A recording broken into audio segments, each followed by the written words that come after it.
കൊച്ചി ഗാന്ധിനഗറിലെ Sree Balaji coffee house KR Vijayan എന്ന ചേർത്തലക്കാരൻ വർഷങ്ങൾക്ക് മുൻപ് ആരംഭിച്ചതാണ്. ചൂട് ചായയും വടയും ബജിയും നല്ല പഴംപൊരിയുമൊക്കെയായി സദാ സജീവമാണ് ഇവിടം.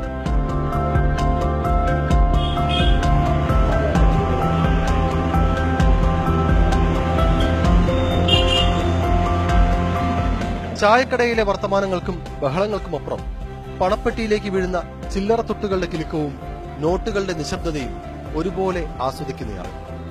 ചായക്കടയിലെ ചില്ലറ തൊട്ടുകളും മുഷിഞ്ഞ നോട്ടുകളും സ്വരുകൂട്ടി വെച്ച വിജയൻ ഒരുപാട് സ്വപ്നങ്ങൾ കണ്ടു. സ്വപ്നങ്ങളിലൊക്കെയും യാത്രയായിരുന്നു. പല രാജ്യങ്ങളിലൂടെ, പല നാട്ടുകാർ, പല ഭാഷകൾ.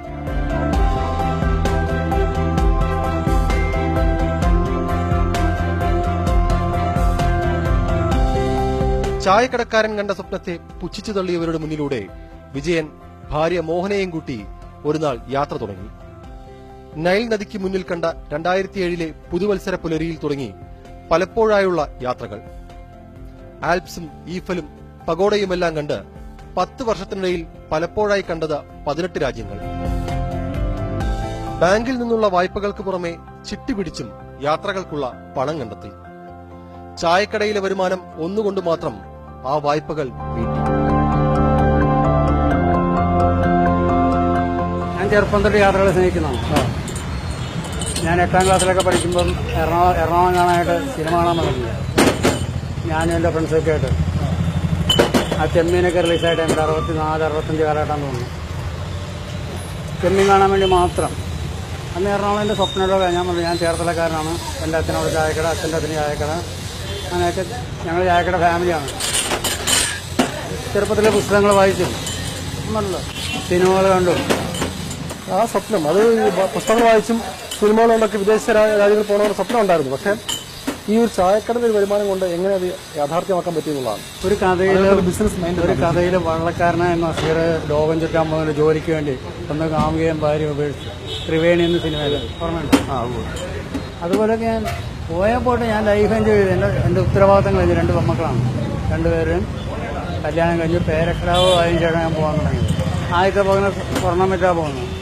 ആദ്യമായിട്ട് പോകുന്നു. 2007 2008 ന്യൂ ഇയർ നൈൽ നദിയിലാണ്. അവിടെ ഈജിപ്തിൽ ഇതാണ്. ഡിസംബർ 27-ാം തീയതി പോകുന്നു. അന്നാണ് ആദ്യമായിട്ട് പോകുന്നത്. അത് സ്വർണ്ണം വിറ്റുപോയി. സ്വർണ്ണം വിറ്റുപോയി. പിന്നെ പണിയെടുത്തുണ്ടാക്കാൻ നല്ല വിൽപ്പവറുണ്ട്. അതുകൊണ്ടാണ് ഇതെല്ലാം ഉള്ളതുകൊണ്ട് നമുക്ക് പ്രയോജനപ്പെടണ്ടേ. ഒന്നുമില്ല, വെറുതെ ഉണ്ടാക്കിയിട്ട് ഒരു കാര്യമില്ല. വിറ്റുപോയാൽ അതുപോലെ നേടാമെന്ന് ഉറപ്പുണ്ട്. അതല്ല, അതെന്റെ പോളിസിയാണ്. ഇനി അടുത്ത പരിപാടി എങ്ങോട്ടാ പോകുന്നത്? അടുത്ത പരിപാടി എനിക്ക് Argentina, Brazil, Chile, ABC. Argentina, Brazil, Chile ഭൂമിയുടെ തെക്കേറ്റം. അത് കഴിഞ്ഞാൽ പിന്നെ കടലാണ്. അറ്റ്ലാന്റിക്കും പസഫിക്കും അവിടെ ചേരുമെന്ന് തോന്നുന്നു എന്റെ ഉദ്ദേശം. പിന്നെ അന്റാർട്ടിക്കാണ് വരുന്നത്. അത് കഴിഞ്ഞാൽ രാജ്യമില്ല.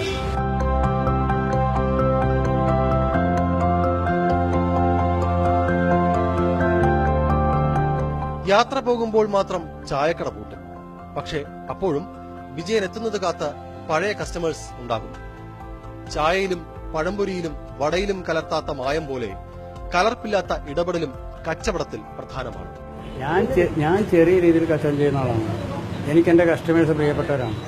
ഞാനിപ്പോഴും ചായ 5 രൂപയ്ക്കാണ് കൊടുക്കുന്നത്. ഒരു കറി വാങ്ങിച്ച 5 രൂപയാണ്. ഒരു ഇടിയപ്പം 5 രൂപയാണ്. വട 5 രൂപയാണ്. ചില ഐറ്റം മാത്രമേ 10 രൂപയുള്ളൂ. അത് എനിക്ക് എൻ്റെ കസ്റ്റമേഴ്സ്, ഞാൻ ഒരു മാസം കട കൂട്ടിയിട്ടാലും എൻ്റെ കച്ചവടം കുറയത്തില്ല. എന്നെ തേടിയുള്ളൂ. എൻ്റെ ജീവിത വിജയമാണ്. അത് അഹങ്കാരമല്ല. മമ്മൂട്ടിയൊക്കെ ഇവിടെ വന്നിട്ടുണ്ടെങ്കിലും വരാൻ പരിപാടിയൊക്കെ പറഞ്ഞോളൂ. ഇവിടെ ഡബിങ് വിസ്മേല ഡബിങ് വരുമ്പം എപ്പോൾ 20 പരിപാടി 25 പരിപാടി പറഞ്ഞോളൂ. അതാണ് മമ്മൂട്ടി വിളിച്ചൊരു ആദരവ് വന്നത്. നമുക്ക് എന്ത് ചെയ്യണമെന്നൊരു എയിം വേണം. എൻ്റെ എയിം ഇത് തന്നെയാണ്. യാത്രകൾ അവസാനിക്കാത്ത യാത്രകൾ അവസാനിക്കുന്നില്ല.